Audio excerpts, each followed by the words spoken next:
Well, good afternoon. We are so thrilled to be with you all today. We wish we were in person, but obviously not an option at this point in time. Hopefully, fingers crossed, next year we can get back to normal. But thrilled to be with you. I'm Emily Jones, the sideline reporter for the Texas Rangers, and I am joined by the new general manager for our team, Chris Young. Chris, first of all, welcome home. How does it feel to be back? Thank you, Emily. It feels wonderful. It's been a very fast and chaotic last 30 days, but it's a great feeling. I'm super excited and couldn't be happier. So, you played here. This was your home. This is where you kept your family stayed here, didn't they? Yeah, so even in the time that you left. Exactly. So I am a Texas native, a Dallas native. Grew up here, grew up a Ranger fan. Came to games as a child in old Arlington Stadium, and then into the ballpark in Arlington, and then and now as a father have brought my children back to games. The Rangers are their team, and so I've come full circle. I played for the Rangers. I feel like I'm right where I belong.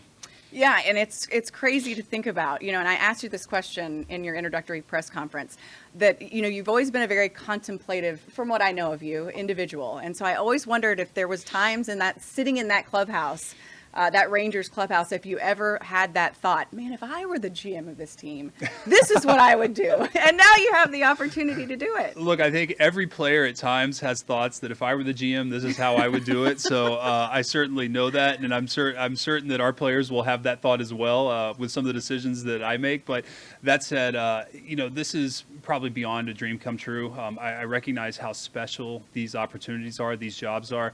They're 30 major league teams, and to be able to be the general manager of the Texas Rangers, a team that has played such a significant role in my life, is really it's a dream come true. And I'm grateful and excited and optimistic, and all the positive things that you could say they apply right now.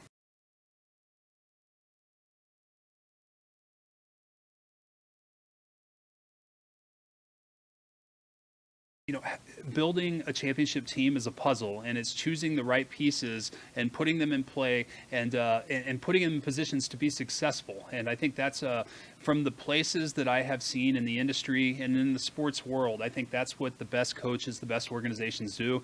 And it takes a little bit of time. It takes some investment, not only in watching video, establishing relationship, rapport, and conversations with the player, relying on your coaches, your staff, and then also industry-wide, understanding how the player is valued industry-wide and applying that. So there's a lot of different facets to it. I have a lot to learn in that regard, but also, I think a pretty good understanding of, the process in terms of making those evaluations. Yes, we have short-term and long-term goals. I think that those evolve or change based on kind of the short-term goals and how you meet them and kind of what transpires as you go. But certainly, I think that we have a shared vision of building a championship culture, a team that is built for sustained success for what I consider the greatest fans in baseball. And I'm excited to put that into action and make it happen. But there's work to be done. I recognize that. We're going to have some bumps in the road. But as we build the right team, the right players, the right culture, I'm confident we'll get there.